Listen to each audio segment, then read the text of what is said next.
তনয়কে তনয় ব্যস্ততম সময়ের মধ্যে থেকে উনি এসেছেন, ধন্যবাদ জানাচ্ছি।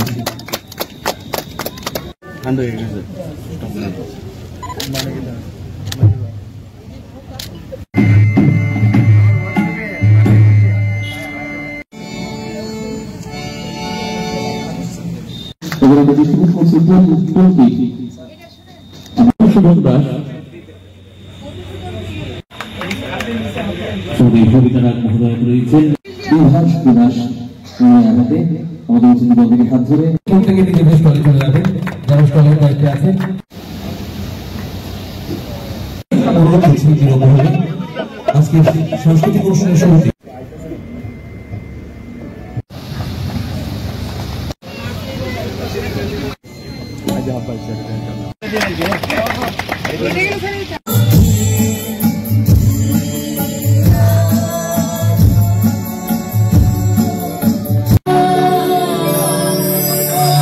যেমন বলছেন রাজ্যের মাননীয় মুখ্যমন্ত্রী যেমন বলছেন, আমাদের এই শহরে যিনি আমাদের অভিভাবক মাননীয় অর্থমন্ত্রী যেমন বলছেন, আমরা সকলেই এই জিনিসটা চাইছি সারা ভারতবর্ষের সাথে আমরা চাই ভোকালটাকে প্রতিষ্ঠিত করা। তাহলে ভারত আত্মনির্ভর হবে, ত্রিপুরা আত্মনির্ভর হবে, আমাদের জেলা আত্মনির্ভর হবে।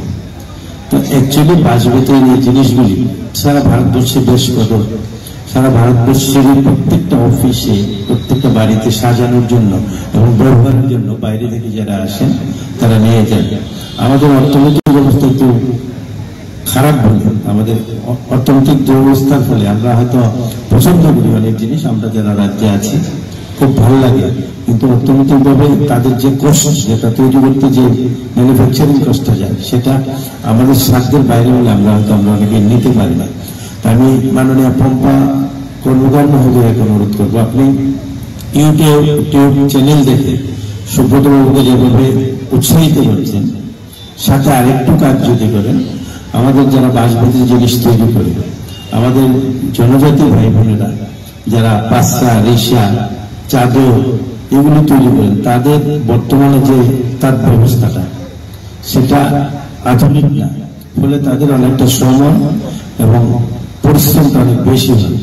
আধুনিক যন্ত্রপাতি দিয়ে যদি তাদের সাহায্য করা যায়, আমাদের মনে হয় তার জাত সামগ্রী এবং বাঁশজাত সামগ্রীগুলির দামটা অনেকটা কম, অর্থাৎ ম্যানুফ্যাকচারিংটা একটু ভালোভাবে এবং একটু তাড়াতাড়ি করা যাবে। যে জিনিসটা আমি উপলব্ধি করেছি, তাতে যারা কাজ করেন পুরনো সেই দিনের যে যন্ত্রপাতিগুলি সেগুলি দিয়ে অনেকটা সময় নেয় পাসরা, রেশা বা চাদরগুলি তৈরি করতে। আমরা যদি একটু আধুনিক যন্ত্রপাতি তাদেরকে দিতে পারি তাহলে তারা আরো বেশি বেশি করে উৎসাহিত হবেন এবং তাদের উৎপাদিত সামগ্রীটার দামটা বাজারে একটু কম হবে, মানুষ সাধ্যের মধ্যে হবে। তাদের স্বাদ আছে এই জিনিসগুলি কেনার বা পরিধান করার, কিন্তু সাধ্যের মধ্যে অনেক সময় আসে না, কারণ উৎপাদনের যে কষ্ট যেটা আমরা বলি সেটা অনেক বেশি হয়ে যায়।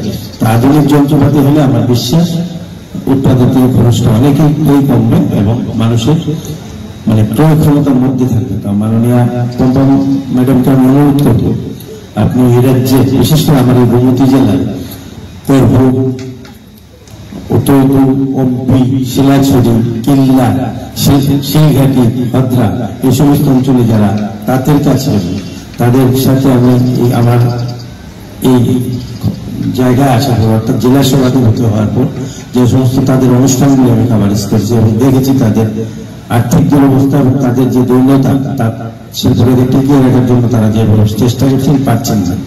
শুধু তাদের তৈরি করার যে যন্ত্রগুলি সেগুলি একদম অতি পুরনো আধুনিক যন্ত্রপাতি তাদের কাছে দিয়ে পৌঁছে দিয়ে সেগুলোটা দেখবেন। পাশাপাশি